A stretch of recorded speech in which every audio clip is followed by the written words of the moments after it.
Okay, good evening everyone. This is Tamil from Face. And today in this session, we are going to discuss an important topic from C, which is nothing but arrays. So before explaining the concept array, let us take a real-time example and we'll discuss why do we need array and what are the places we'll be using the concept called arrays. Fine. For example, we'll take a real-time example. So like there is a teacher who wants to compute average marks in her history classes. So the strength of the class be 5. So what should we do? So normally I have to get the marks of all the 5 students and I have to uh, find the sum value of all the 5 students and I have to divide it by the total number of students so that I'll be getting my average. Imagine I have to convert the same as a programming language. By using a programming language, I have to write it as a program. So what should I do? I have to get as an input, which is nothing but I have to get the marks of all the 5 students and I have to store it in 5 different variables. After getting the input values from the user, and I have to add all the values and I have to divide it by 5 so that I can get the average of all the 5 students. And I'll be storing it in a variable called average. And finally, I'll be printing the value. So I'll get my answer. Let us take the same program or a same situation and imagine the strength of the student class is 10. So what should I do? The same process has to be repeated, which is nothing but I have to declare 10 variables to get the input values from the user and I have to add all the values and I have to divide it by 10. So why am I dividing it by 10 instead of 5? Because the strength of the class is 10 and I have to print the value. Similarly, imagine we have a huge strength in the class which is of 120. So in this scenario, how can I write my program? Any idea about this? Fine. I have an idea which is nothing but I have to declare 120 variables and I have to get 120 input values from the user and I have to store all the 120 values in 120 different variables and then I have to add all the 120 values and I have to divide it by 120 because the strength is 120 and I'll be storing the average value in the variable called avg and I'll be printing. So is this a way to find the average of 120 students? Is there any other way where I'll be writing an efficient program? Yeah, of course, we have a way. So here, what is the disadvantage of this method, which is nothing but I have to declare 120 different variables.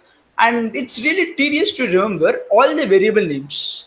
So is there any way to store all the 120 values or all the 120 values in a single variable? Yeah.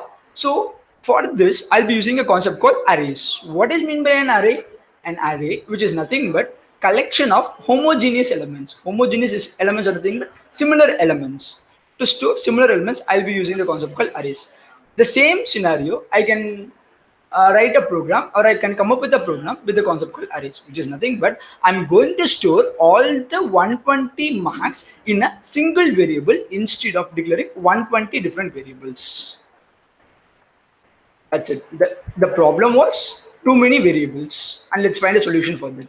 It is nothing but variable count should not be equal to the number of inputs, which is nothing but instead of declaring all the 120 variables, I have to declare a single variable. So still identify the inputs individually. Fine.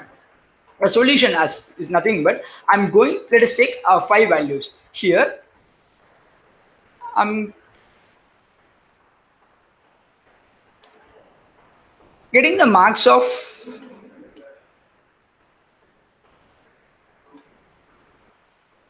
here. I have written the marks of 5 students and I have got the marks of 5 students and I'm storing the marks of all those 5 students in a single variable name which is nothing but marks.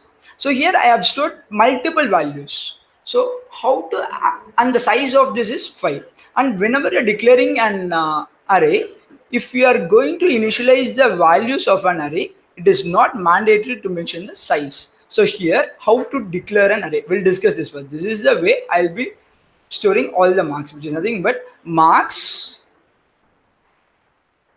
is a variable. And what is the use of this square bracket? This square bracket denotes the size. So which is nothing but how many elements I'm going to store it in this single variable. So this square bracket denotes the size of an array. And if you are going to initialize all the marks or all the values of an array, it is not mandatory to mention the size of an array, because the compiler by default, by knowing the number of values here, it will initialize the size value.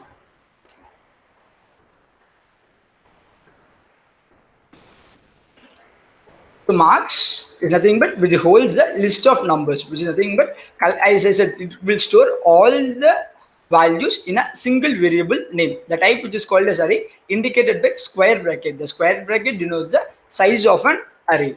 Size, which is nothing but number of elements in the list marks. Now, how to access each and every element in that particular array? So if I want to access the third element, or if I want to access my first element, how to access the number of elements in an array is something, but the first element will always be initialized with an index value called 0. So the index value of an array always starts with 0. If you want to take the value, or if you want to take the first element in an array, you have to give the array variable name, which is nothing but marks of 0. This will fetch me the first element of an array. Similarly, if I want to go for the second element, I have to give marks of 1. If I want to go for the third element, I have to go for marks of 2. So how can I access my last element, which is nothing but total size minus 1. So here size of an array is 5, 5 minus 1, which is nothing but 4. This is how I'll be accessing each and every elements in an array. So how the memory will be allocated whenever I'm declaring an array. So here, let us declare an array called int marks of 4. So here, marks is a variable which is going to hold 4 integer values. So whenever you are declaring this particular variable, okay, before that we'll see the syntax of an array. The syntax, int represents the data type. So on what data type I'm going to store the values, because array is a collection of similar elements or homogeneous elements, which means that in the variable marks I'm going to store all the values of type integer. So it is mandatory to mention the data type first. Next to the data type, I have to mention the array name. What is the name of that particular array? And next to that, I have to give the size of an array. Why it is mandatory to give the size of an array whenever I'm declaring a variable, in the sense, whenever you're declaring something, the memory will be allocated for that particular variable or an array. So compiler has to know how many blocks of memory has to be allocated. So it is mandatory to mention the size of an array whenever you're declaring an array. But in the previous slide, here, we have not initialized the size of an array. Why? And how come a compiler know how many blocks of memory has to be allocated? Because I have initialized the values next to an array. So whenever you're initializing a value, it is not mandatory to mention the size of an array. But whenever you're declaring a variable, that's nothing but an array variable, you have to mention the size of an array. I have declared int marks of 4. So automatically 4 blocks of memory will be allocated. Block 1, 2, 3 and 4. 4 blocks of memory will be allocated, and the size of each block will be 2 bytes. Why the size of block will be 2 bytes? Instance, I have declared an array of type integer. And here we'll have a small confusion. What will be the size of an integer? So size of an integer can be either 2 bytes or 4 bytes, depend upon the compiler. So theoretically, let us assume the size of integer be 2 bytes. So here each and every block will have 2 bytes of memory.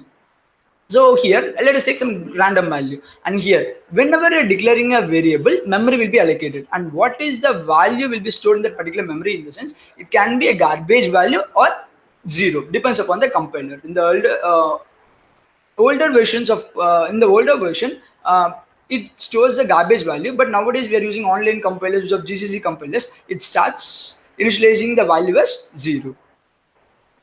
And if I want to access the element, I will be accessing with the index values. The index value of an array always starts with 0 and ends with size minus 1. In case if I want to give the value for the first element, how can I give the value for the first element? So by using the index value, marks of 0 is equal to 1, which means that the value 1 which I have given here will be stored in the place called marks of 0.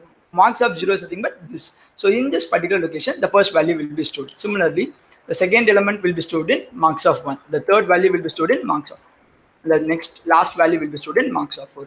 Can I store more than 4 values in this particular array? No, it is not possible. Why it is not possible? because I have declared an array and I have mentioned the size of an array before, which means that compiler will allocate only 4 blocks of memory. In that scenario, if you're trying to store more than 4 values, it will throw an error. But when I declare an array of size 4, I can store, like, is it possible to store less than 4 elements? It is possible. I can store less than 4 elements. The remaining blocks of memory will be blocked for array, but it will not be used by any other members or any others. So which means that if you are not using that particular memory, it will be wasted. So how to access the ith element? So if I want to go for ith element, which is nothing but if I want to access my second element, how can I access my second element, which is nothing but ith value minus 1, 2 minus 1, which is nothing but 1. So mark of 1 will give me the element, the value which is stored over there. Next, we'll go for an memory allocation of an array. So how a memory will be allocated? So memory can be allocated in two ways, which is nothing but static memory allocation, and one more is nothing but dynamic memory allocation. What is meant by static memory allocation? Static memory allocation is nothing but memory which is allocated by the compiler itself. What about dynamic memory allocation? Memory will be allocated by the user uh, for the particular program. This is called dynamic memory allocation. So when I go for dynamic memory allocation, memory will be allocated by the user by using some predefined functions. There are certain predefined functions which helps us to allocate memory for the particular program. So there are some advantages and disadvantages of static and dynamic memory allocation. We'll get to know one by one. First, let's discuss static memory allocation. Static memory allocation is nothing but memory will be allocated by the compiler itself.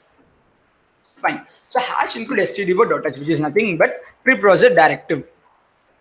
And next to that, main function. So the execution of the program always starts from the main function. Let me declare an array called int a of I. So when I declare a variable called int a of I, here I'm going to store 5 integer values, because I'm declaring an array variable called a of type integer, and I'm going to store 5 values. When I declare when I declare an array, so automatically what happens? 5 blocks of memory will be allocated in my memory. 5 blocks of memory will be allocated in my memory. So here, the size of each block will be 2 bytes, because I have declared the type integer. So first element will be of a of 0, a of 1, a of 2, a of 3, and a of 4. Fine. Next, I have declared an array. Memory has been allocated. Some random values will be stored in that particular memory location. If I want to give all those 5 values, which is nothing but user has to give values for that particular array elements. In that scenario, and one more thing I forgot, and this is what happens when I declare an array called int a of I. But implicitly, compiler will allocate extra 2 more bytes of memory size, which is nothing but 2 bytes of memory will be allocated. What is the reason for allocating 2 more bytes of memory, that too implicitly by the compiler, which is nothing but the starting address of an array, which is nothing but what is the starting address of an array here?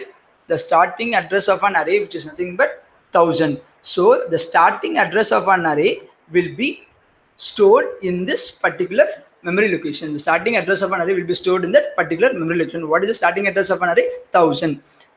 The address 1000 will be stored in that particular memory location. This will happen implicitly by the compiler. Remember carefully, whenever I'm declaring an array, for example, let us declare an array called int a of I. 5 blocks of memory will be allocated. Each block will have 2 bytes, because that I have declared an array of type integer. Next to this, implicitly 2 more bytes of memory will be allocated. What is the use of the 2 more bytes of memory? The starting address of an array. What is the starting address of an array? Here the starting address of an array is 1000.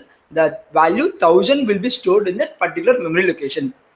If you want to know whether 2 more bytes of memory will be allocated implicitly, you can check in a way. Just try to print the array variable name and try to find what is the answer. When you just try to print array variable name, for example, how to print the array variable name?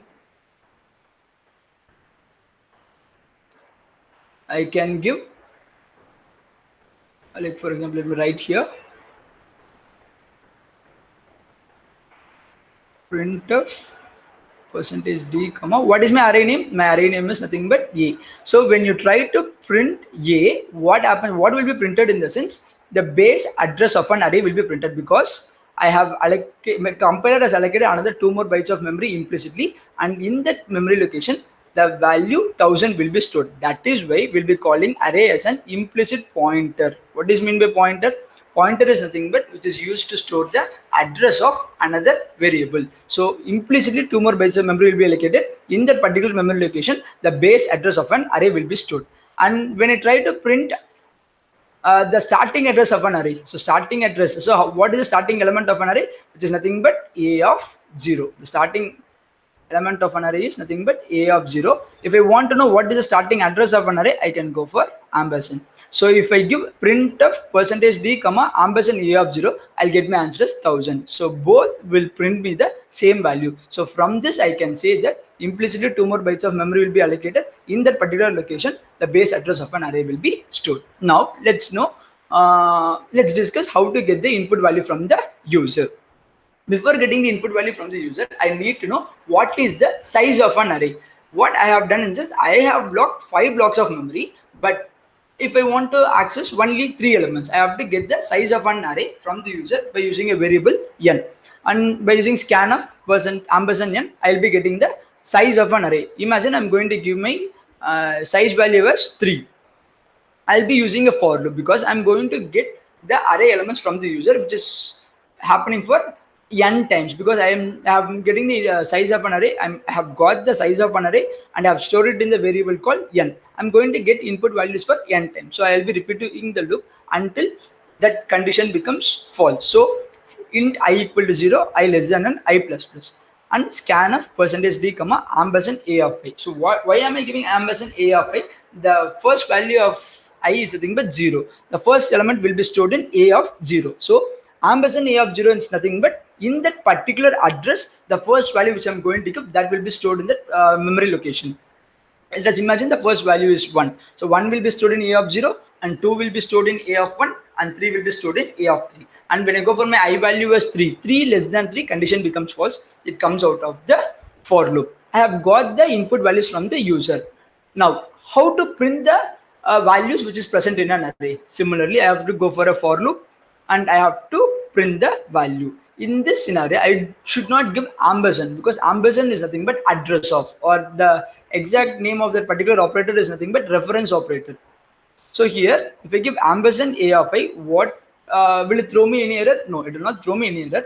Instead of printing the value, it will print the address of that particular block memory, or it will print the address of that particular block, which is nothing but starting address of that particular block. So I should give instead of ampersand a of I should give a of I. So if I give a of I, my output will be 1, 2, and 3.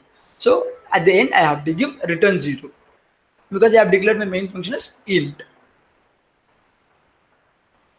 And here, I have blocked 5 blocks of memory, but I have used only 3 blocks of memory. So remaining 2 more blocks of memory is nothing but wasted. So this memory will not be used by any others, because I have blocked 5 blocks of memory and I have used only 3 blocks of memory. Remaining 2 blocks of memory has been blocked for this particular array A, but it has never been used. So this is the disadvantage of static memory allocation. So the disadvantage of static memory allocation is nothing but the memory is being wasted. So to overcome this particular disadvantage, I can go for overcome this particular disadvantage, I can go for dynamic memory allocation. What does mean by dynamic memory allocation? The memory will be allocated by the user. So before going into dynamic memory allocation, we have to discuss an important topic, which we have to discuss an important topic called pointers. So before that, let's discuss a few MCQs from the concept called arrays. So try to find the answer for this. I'll give you 2 minutes of time.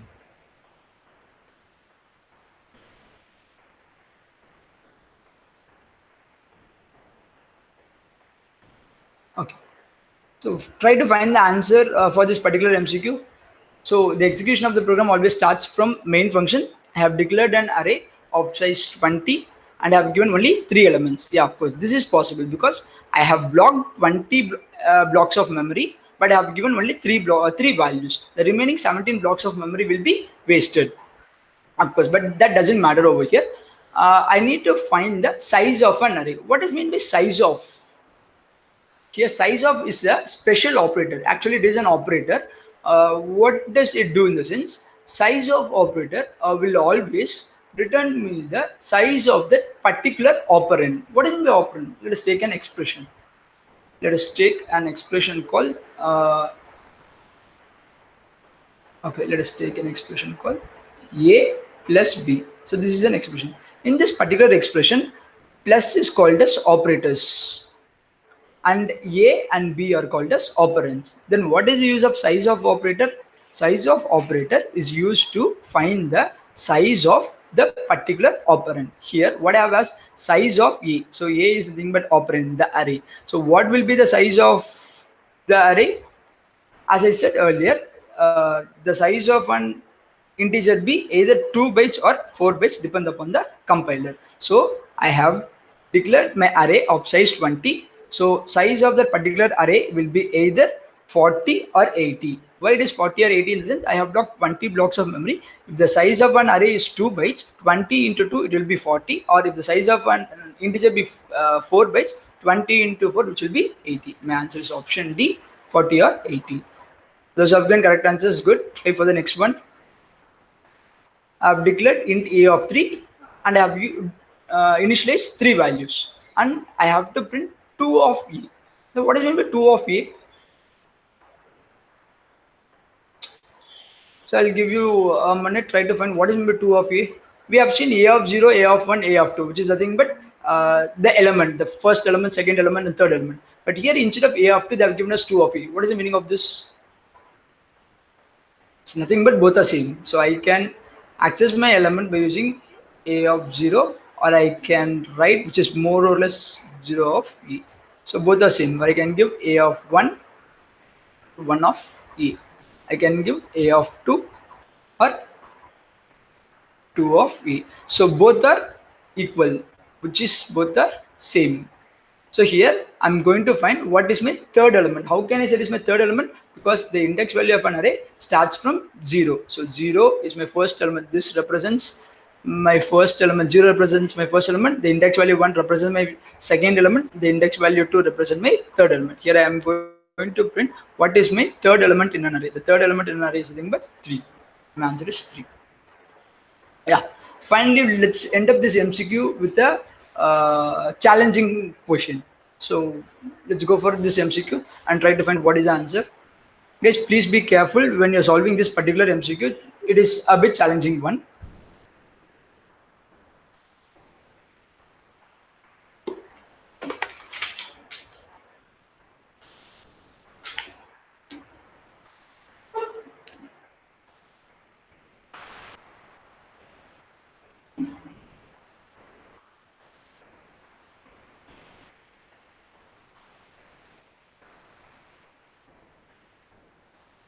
Guys, is there anyone who has got the answer?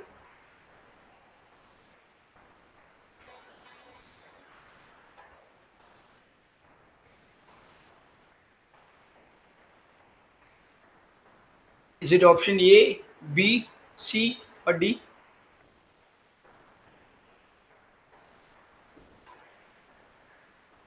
Okay, fine.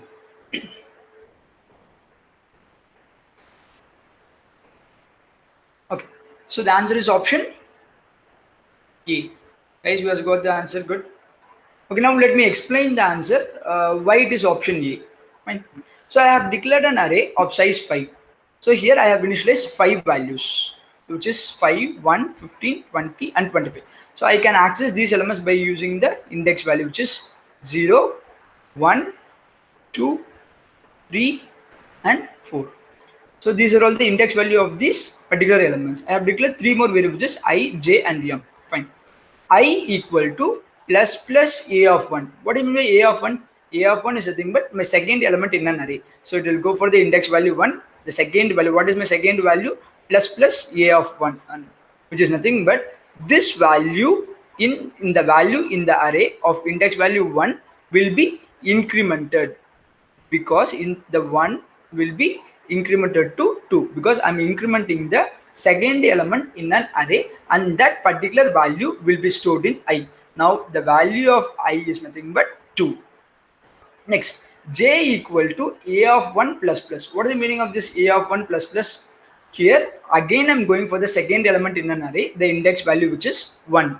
So here, what is the difference between plus plus a of 1 and a1 plus plus, which is the thing but pre-increment, and this is called as post-increment. What do you mean by pre-increment?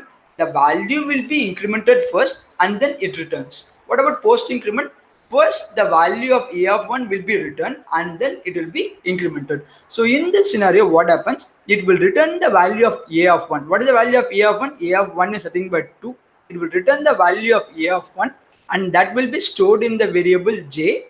After the execution of this particular statement, the value of a of 1 will be incremented to 3. So guys, let me repeat this once again. Please be very careful. In the previous statement, I have given I equal to plus plus a of 1. Here what happens? The a of 1 value will be incremented first because this is pre-increment. It will increment first and then it returns the value. The value of a of 1 will be incremented from 1 to 2 and then it returns a value, which means that the value 2 will be stored in the variable I. When I go for the next statement, I have given as post increment a of 1, the second element in an array will be incremented later. So first it will return the value of a of 1 is nothing but 2. That value will be returned and that will be stored in the variable called j. After storing it in the variable j, the statement got over because I have given a semicolon. So when I have given a semicolon, the execution of that particular statement has been over. So now the value of a of 1 will be incremented to 3 and that will not affect the variable j because after the execution of this particular statement, the value of a of 1 will be incremented. Now let's move on to my third statement, m equal to a of I plus plus. What is the value of I? The value of I is 2. So here I is 2. So here I have given post increment. What is my post increment? First it will return the value. After returning the value and after the execution of that particular statement, the value will be incremented. So the value of I is 2, a of 2. What is the value of a of 2? The value of a of 2 is nothing but 15. That particular value will be stored in the variable called m, and I have given a semicolon. The execution of this statement got over. After the execution of this particular statement, the value of I will be incremented to 3. The updated value of I is nothing but 3. Now, when I try to print the value of I, j and m, the updated value of I is 3 and the value of j is 2 and the value of m is 15. So the answer is option A, 3, 2 and 15. Guys, I hope you are clear with this particular question. I'll give you 2 more minutes of time. Just go through the concept of array.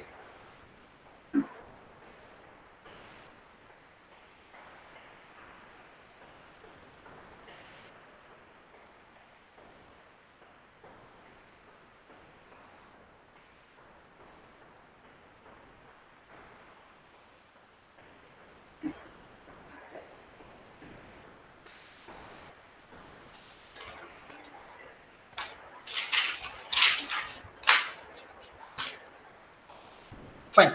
Let's have a quick recap on static memory allocation of an array, and we'll see what is meant by array. So why do we use a concept array? To store the multiple similar values in a single variable. Instead of declaring multiple variables, to store it in the single variable, we'll be using a concept called arrays. Arrays are nothing but homogeneous collection of homogeneous elements.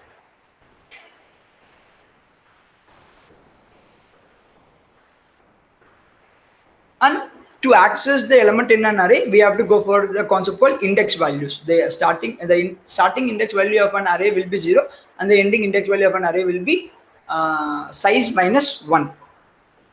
And we'll see the advantages and disadvantages of an array, and we'll see where do we use arrays in real-time applications. Fine. What can be the advantage of an array? Any idea about this? Yeah. So the main advantage of this array is nothing but easy access. For example, imagine I have nearly 1000 elements in an array. but I need to know what is the value stored in the uh, place. I need to know what is my 500th element in an array. So if I want to know what is my 500th element, I don't want to traverse first 500 elements to get to know my answer. Instead of traversing 500 elements, I can directly give a of 499. Why should I give a of 499? If I want to know 500th element, which is nothing but if I want to know my ith element, I have to give I minus 1, which is nothing but 500 minus 1, which is nothing but 499. If I give a of 499, I'll get my 500th element. So this is nothing but the advantage of an array. What is the disadvantage of an array? So the disadvantage of an array is nothing but continuous memory allocation. So whenever you're declaring an array, the memory will be allocated continuously. If I declare a of I, continuously 5 blocks of memory will be allocated. When I go for 1000 elements, if I give a of 1000, I will be allocating 1000 blocks of memory. For all the 1000 blocks of memory, the memory will be allocated continuously. So that is the major disadvantage of 100. There are multiple disadvantages. Those disadvantages can be overcome by a concept called linked list. We'll see the linked list in the upcoming sessions. The disadvantage of an array can be overcome by using linked list. Fine. And let's get to know what are all the real-time applications of an array. Where do we use an application? Where do we use arrays in real-time applications? Any idea? So it is nothing but let's take a selfie. So whenever you're taking a selfie, just hold on for a minute.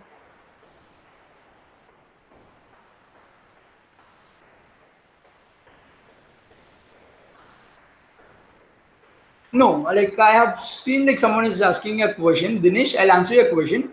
So you have asked a question called, can I get some more values in arrays even after specifying the size? No, it is not possible. It is not possible to specify. It is not possible to take more values after specifying the size. For example, if you are specifying the size of an array be 10, you cannot access more than 10 elements, which is even I. For example, let's take one real-time example.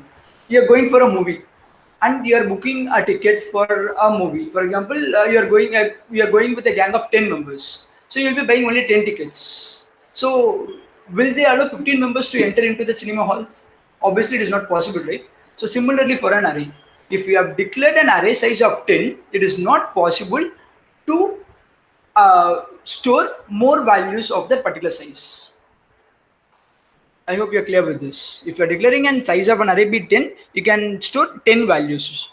More than 10 values cannot be stored in that particular array.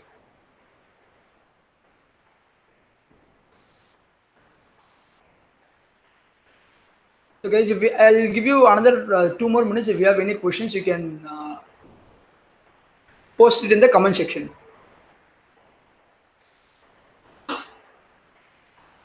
Dinesh, I hope I have answered your question.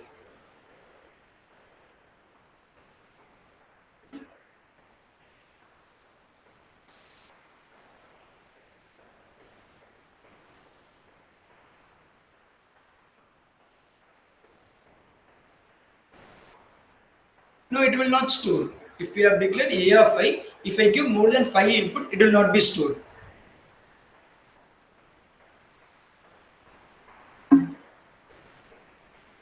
Okay, I'll repeat this third MCQ alone once again because most of the people are asking me to repeat this. I'll repeat this again. Guys, please be careful. Here, whatever be the programming languages, the execution of the program always starts from the main function. So whenever you're finding an answer for an MCQ in an in your placement drives, always try to follow this method, which is nothing but the execution always starts from a main function. Okay, next to my main function, what I have declared? I have declared an array and I have initialized 5 values for that particular array int e of 5. So which means that let us take a memory location, for example. Yeah, so hold on. So I have declared a of I, right? So automatically what happens? 1, 2, 3, 4, and 5. 5 blocks of memory will be allocated, and this is nothing but a of 0, a of 1, a of 2, a of 3, and a of 4. And as I have mentioned earlier, when I'm declaring int a of I, by default, compiler will allocate another 2 more bytes of memory implicitly And imagine the starting address of an array with 1000 here. So the starting address will be stored in this particular memory location. And if you want to know whether this is happening here or not, you can print the value and you can check. For example, if we print of percentage d comma a and print of percentage d comma ampersand a of 0, both will give me the same answer. And if you give print of ampersand a, will give me different answer. So from this you can know that the starting address of an array will be stored in this particular memory location. Fine, now let's move on to this particular MCQ. So the value 5, 1, 15, 20, 25. So 5 values will be stored in this particular memory location. Now I have declared another 3 more variables called I, j and m. Let me declare the value I, j and m. So here what I have done, I equal to plus plus a of 1. So what is my a of 1? The second element in an array, a of 1. This is pre-incremented. So let us take a best example of prepaid and postpaid. Let us take a prepaid mobile and postpaid mobile. What is my prepaid mobile? I have to recharge first and then I can talk for that particular amount I have recharged. What about postpaid? I can talk as much as I can and then I have to pay the amount. Similar concept has been used here, which is nothing but pre-increment. So plus plus a of 1. It will go for the index value a of 1. The value will be incremented first after incrementing the value and it will return that particular value. The value of e of 1 is nothing but 2 and that will be stored in the variable I. And remember carefully, when you go for an assignment operator, right hand side value will be stored in my left hand variable in the left hand side. So the value of e of 1 is 2 now. That particular value is stored in I. And next, let's go for the next line, because semicolon, what is the use of semicolon? Terminates that particular statement, not the program, it terminates a particular statement. J equal to a of 1 plus plus. So what this is called as post increment. In post increment, what happens in the sense, first it will return the value of a of 1.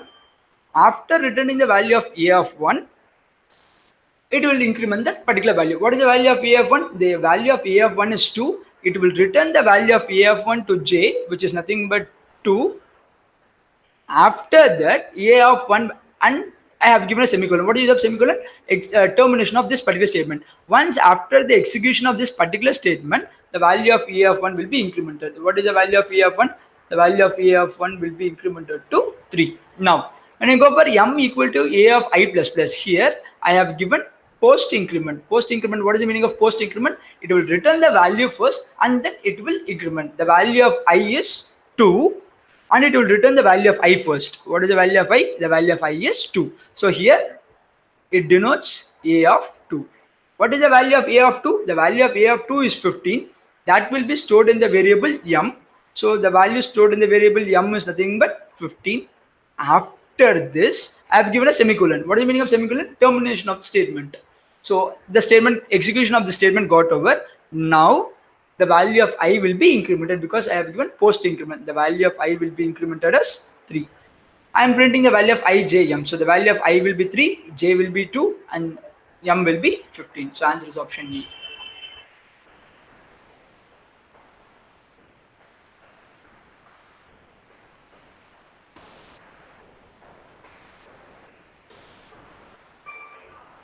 Guys, if you have any other doubts, you can post your doubts in the group.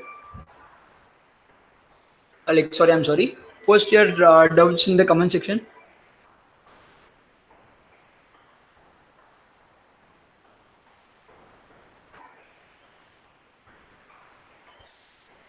Guys, I hope you are clear with the concepts of array.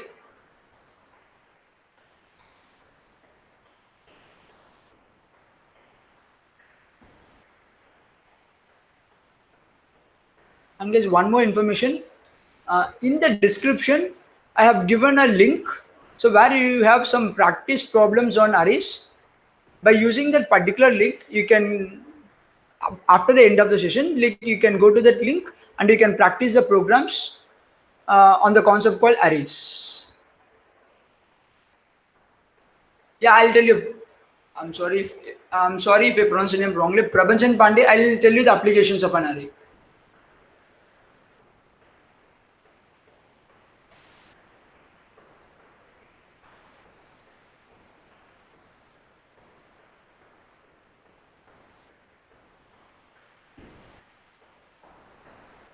Arshad, Can you please be clear with your question?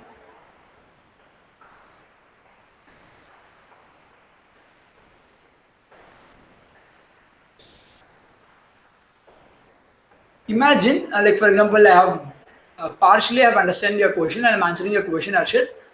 Imagine you are giving the size of an array. Without knowing the size of an array, memory cannot be allocated. Without knowing the size of an array, memory cannot be allocated. That's why I have informed you, like I've told you, that whenever you're declaring an array, it is mandatory to mention the size. Whenever you are initializing an array, it is not mandatory to mention the size. What? Okay, I'll give you a brief explanation about declaration and initialization. So declaration is nothing but I am declaring an array called int a of 5. This is called as declaration of an array. In this, whenever I am writing this particular line, what happens in the memory is just automatically memory will be allocated, which is 5 blocks of memory will be allocated, and implicitly, people don't forget, implicitly 2 more bytes of memory will be allocated, where in this particular memory location the starting address of an, let us imagine the starting address of an array be 1000, the starting address 1000 will be stored.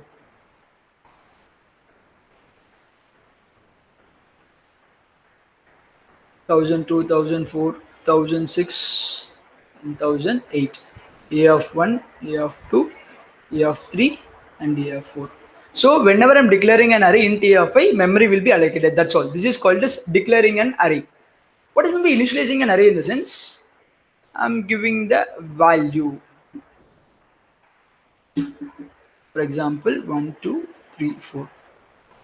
This is called as initializing the value to an array. Declaring an array, initializing the value. Whenever you are initializing the value for an array, it is not necessary to mention the size. If you are mentioning the size of an array, it doesn't throw me any error.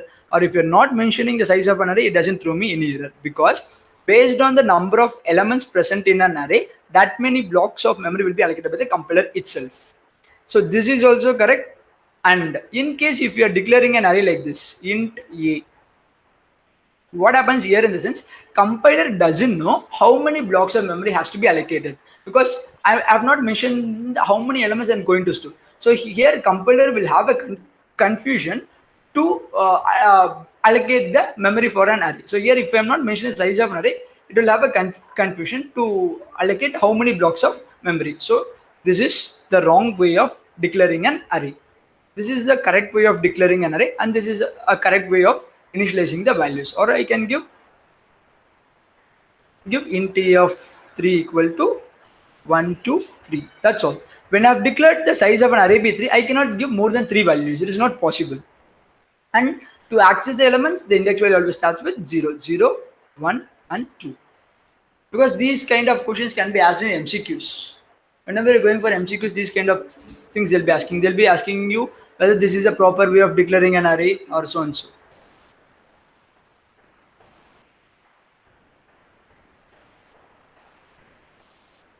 Yeah, I'll complete one more thing. I have to tell you the applications of an array, right? Yeah, the applications of an array is nothing but imagine we'll be taking selfies or normal photos. So whenever you're taking a photo, imagine you have a dark circle below your eyes. At that time, what we'll do, obviously, we'll go for Photoshop to remove the dark circles.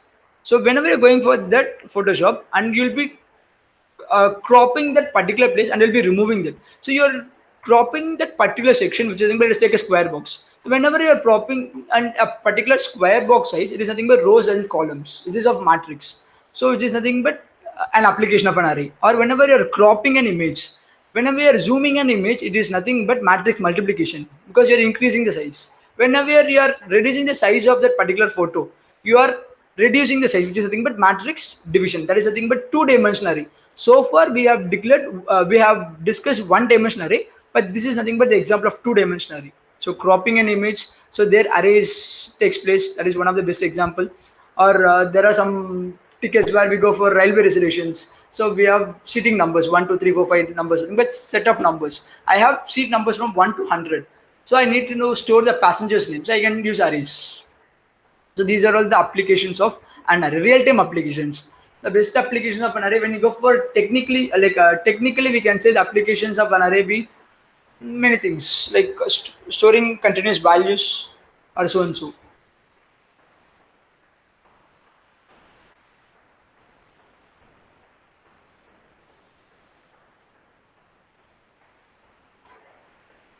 And when you have minimum amount of data to be stored, arrays can be used for searching an element. For example, you have minimum amount of data. Whenever I have minimum amount of data, it is easy to search a particular element in an array, or it is easy to sort a particular element. It is easy to sort an array or to delete a particular element. So these are all the operations I can do it in array when you have minimum amount of data. When you have maximum amount of data, it takes huge time. So we have separate another concept to overcome this particular problem.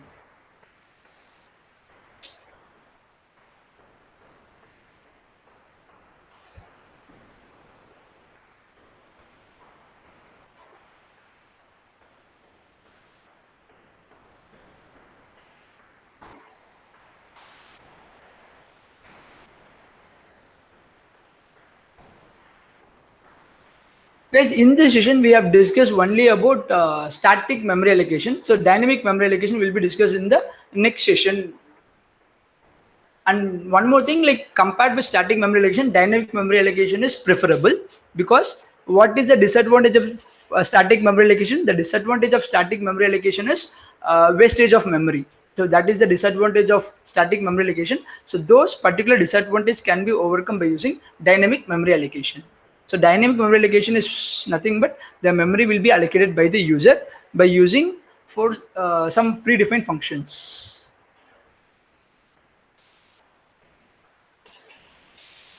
And guys, I'm repeating again. In the description, we have certain links on the topic arrays where you have some practice problems on arrays. You can use a particular link and you can practice programs on arrays as well.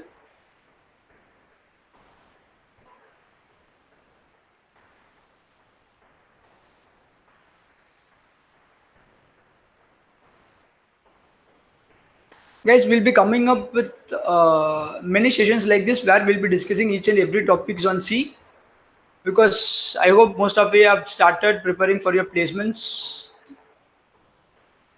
And but technical is one of the major place where you have to focus on, because each and every company started asking technical. uh, they have started adding technical in their first round, and irrespective of the departments, and you are going to compete with CSE people. If you're a mechanical guy, you have to go for technical on the very first round.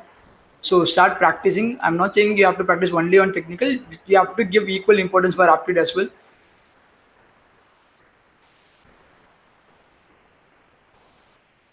So any doubts, you can post your doubts in the comment box.